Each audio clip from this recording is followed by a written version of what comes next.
Nabi Muhammad SAW. Semoga dengan bersalawat kepada beliau kita dapat mendapatkan syafaatnya di yaumul akhir kelak. Ini sebelumnya belum ada yang kenal saya ya kan? Sebelumnya saya memperkenalkan diri dulu. Nama saya Muhammad Fajar Rasid Siregar, atau bisa dibilang Fajar. Ini saya panggilnya adik aja lah ya kan, karena jarak kita nggak terlalu jauh ya kan. Selanjutnya saya di sini sebagai selanjutnya saya ingin menyampaikan materi kita pada hari ini, yaitu cinta pada Nabi Muhammad SAW. Oke, sebelum saya masuk ke materinya, adik-adik ada yang tahu arti dari cinta itu apa?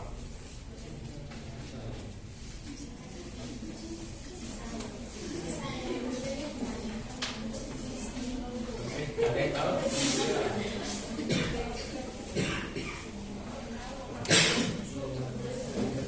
Nah, coba deh, apa artinya?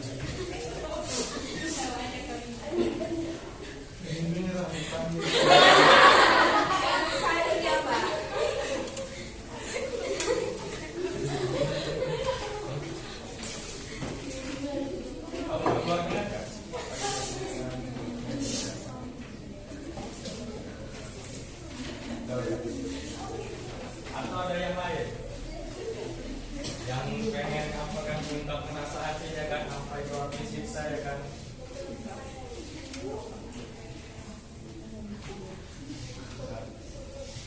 Mana ada yang apa kan, rasa sayang kita terhadap orang tua? Apa ada lagi yang lain?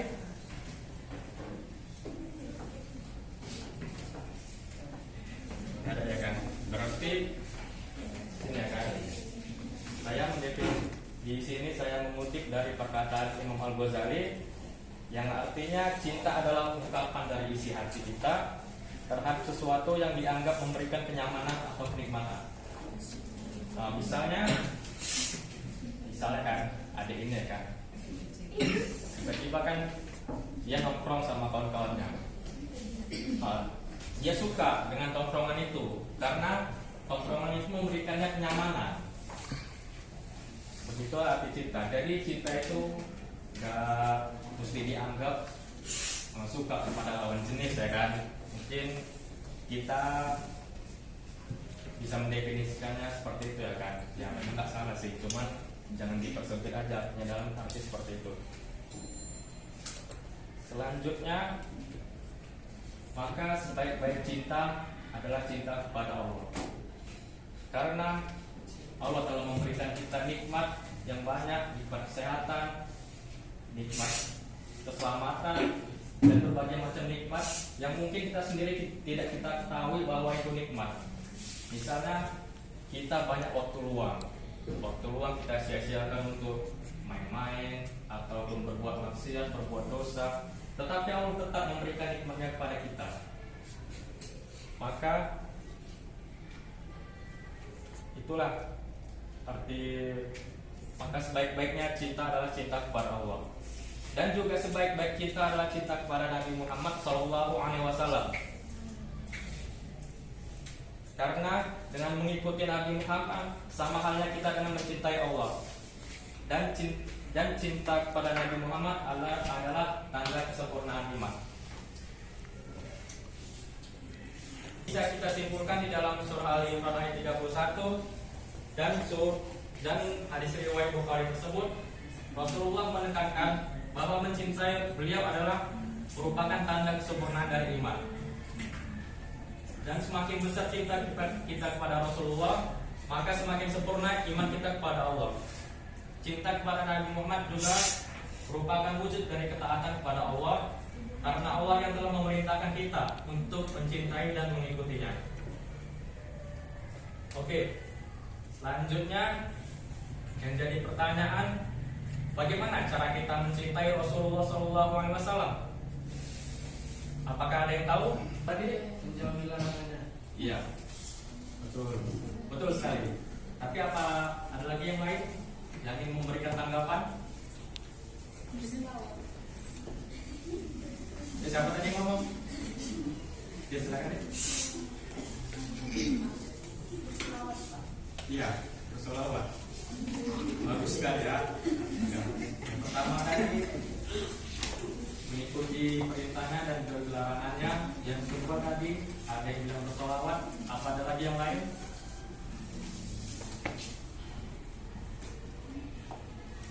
Oke, di sini saya akan menjelaskan cara mencintai Rasulullah itu ada 4.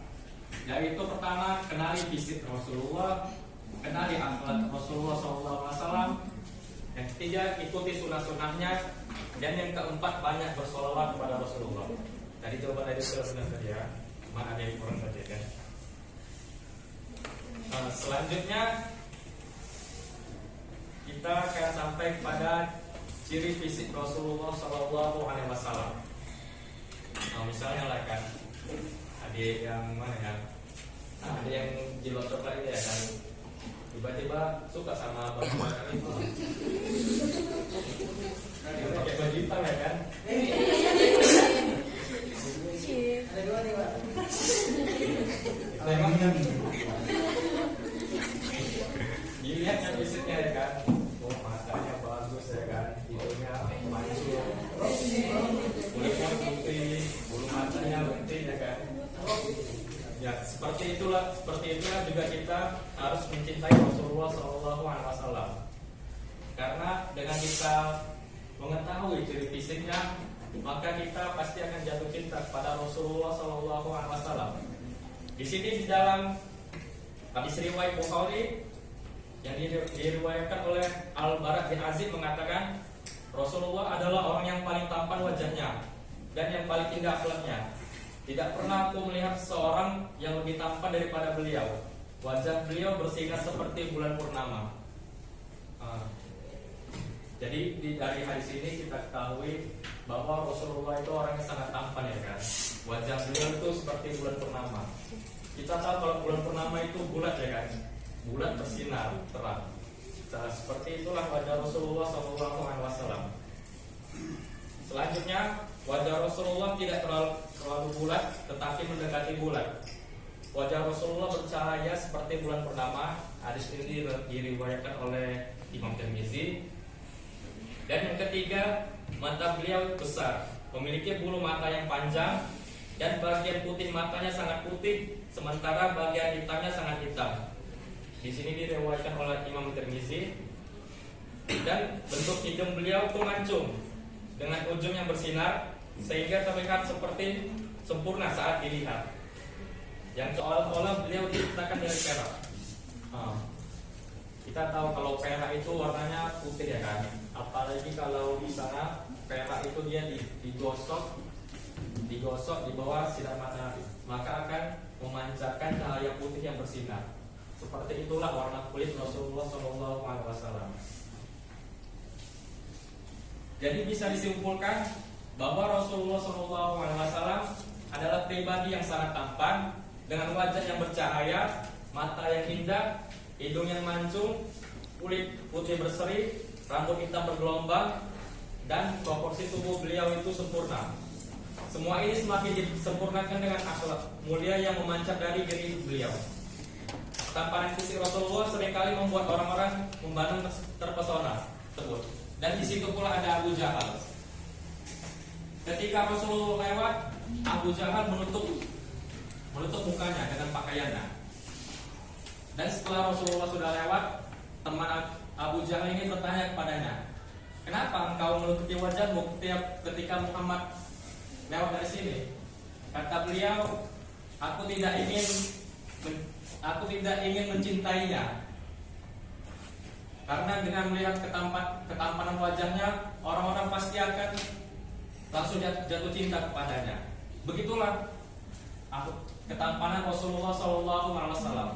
Pasti yang melihat beliau, baik dari laki-laki ataupun perempuan, akan langsung jatuh cinta kepadanya. Abu Jahal saja yang merupakan musuh dari Nabi Muhammad bisa jatuh cinta kepada Nabi Muhammad hanya dengan tatapannya. Apalagi kita, umatnya. bisa bertemu dengan Rasulullah SAW dan melihatnya secara langsung. Selanjutnya,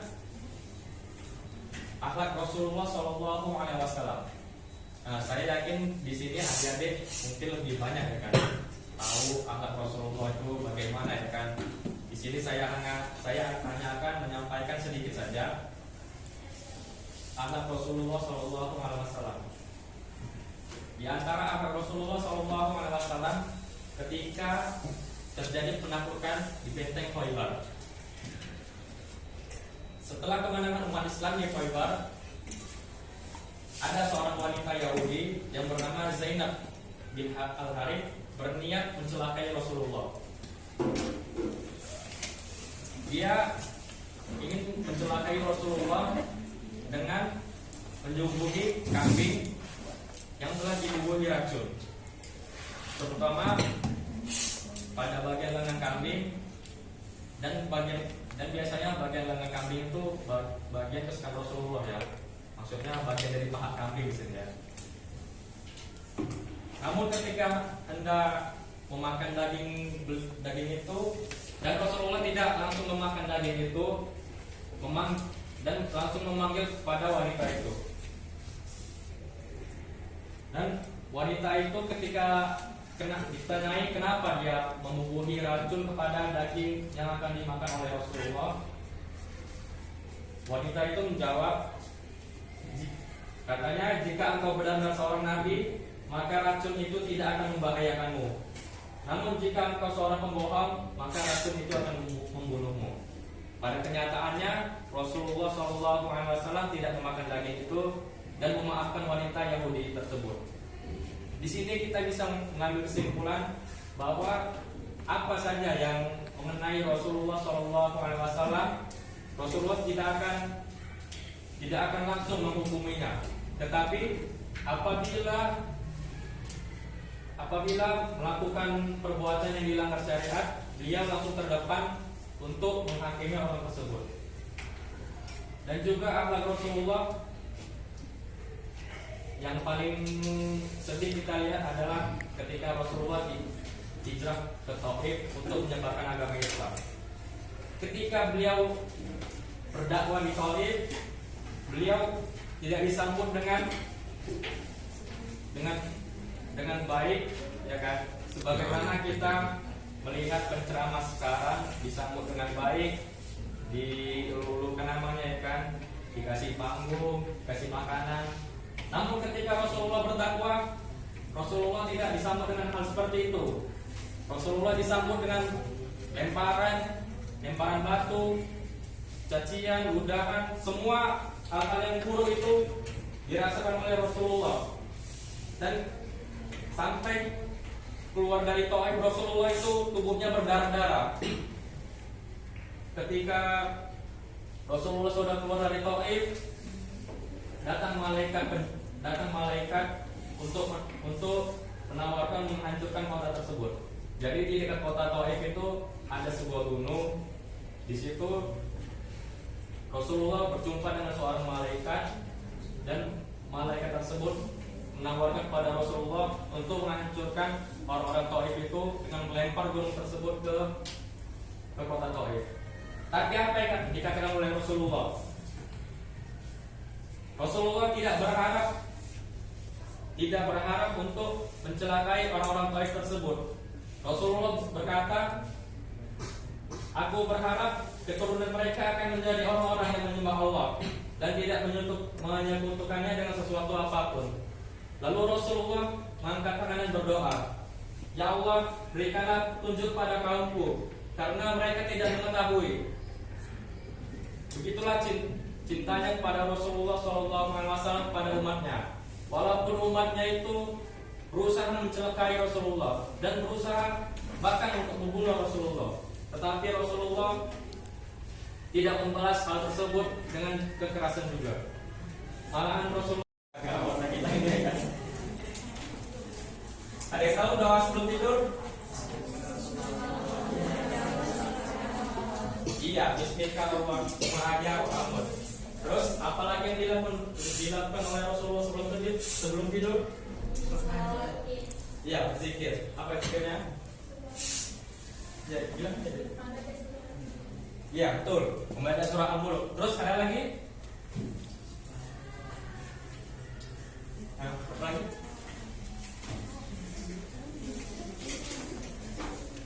Ya, keluarkan aja apa isi pikirannya ya kan. Ayo, gawat lagi tadi ya kan. Masa nggak tahu ya kan? Ada lagi yang tahu?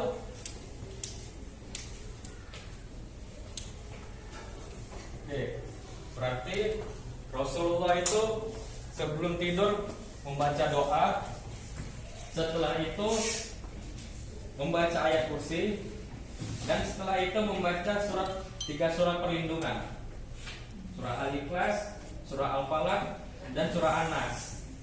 Sudah itu berzikir dengan tasbih, tahmid, dan takbir sampai 33 kali. Setelah itu beliau tidur dengan posisi miring ke kanan. Nah, setelah itu kan tidur ya kan. Baru setelah itu bangun tidur. Apa yang dilakukan oleh Rasulullah sebelum waktu bangun tidur? Ya, ada yang tahu? Apa yang dilakukan oleh Rasulullah pada waktu bangun tidur? Iya, membaca doa bangun tidur. Apa doanya?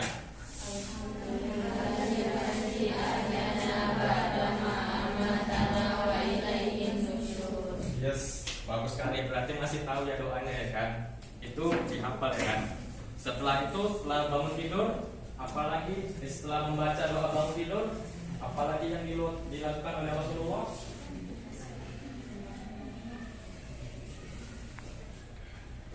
Ayo, ada yang tahu?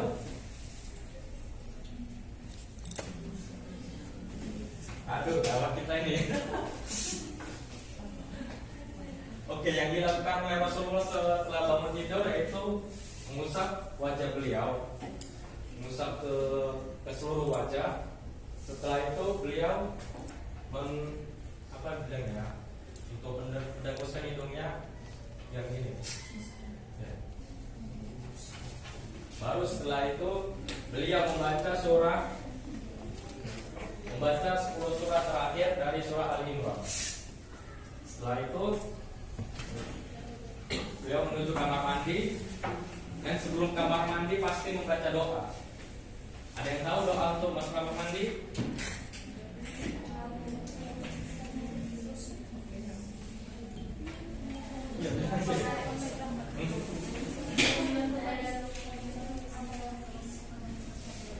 Ada yang tahu? Yang tahu angkat tangan aja ya. Tadi apa dia? Ya betul. Itu ada doanya ya kan sebelum masuk ke dalam WC ya kan.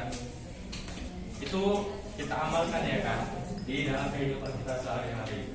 Setelah itu barulah kita mandi ya kan. Mandi. Baru setelah itu berwudu, dan setelah itu kita sholat.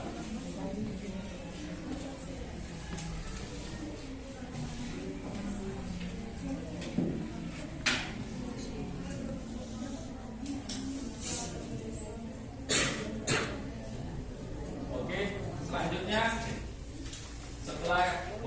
setelah kita tahu isi Rasulullah, kita mengetahui akhlaknya, dan kita mengikuti sunnah-sunnah beliau, maka kita harus mengikuti sunnah-sunnah beliau dengan harapan agar Allah meridhoi kita, dan pula kita bisa mendapatkan syafaatnya beliau. Dan setelah kita mengikuti sunnah-sunnah beliau, jangan lupa pula untuk bersolawat kepada beliau, karena ada pemanfaat untuk bersolawat kepada Rasulullah, yaitu orang yang bersolawat pasti akan menerima syafaat Rasulullah SAW. Dijelaskan di dalam hadis riwayat Tirmizi bahwa orang yang paling berhak mendapatkan syafaatku pada hari kiamat adalah orang yang paling banyak bersolawat kepadaku. Jadi kita harus banyak-banyak bersolawat kepada Nabi Muhammad SAW agar bisa mendapatkan syafaatnya di hari kiamat kelak nanti. Dan adapun manfaat bersolawat kepada Rasulullah yang lain, yaitu menjadi orang yang paling dekat dengan Rasulullah SAW di surga. Adapun hadis yang diriwayatkan oleh Imam Tirmizi bahwa manusia yang paling dekat denganku pada hari kiamat adalah yang paling banyak bersolawat kepadaku. Dan adapun manfaat yang terakhir untuk bersolawat, manfaat untuk solawat adalah barang siapa yang bersolawat padaku 1 kali, maka Allah akan bersolawat padanya 10 kali. Jadi kita harus banyak-banyak bersolawat pada Rasulullah SAW agar kita bisa mendapatkan syafaatnya di hari kiamat kelak. Dan adapun manfaat solawat kepada Rasulullah ini banyak sekali ya kan. Di sini saya tidak dapat menyampaikannya satu persatu karena waktu kita yang terbatas ya kan. Nah, selanjutnya saya akan serahkan kepada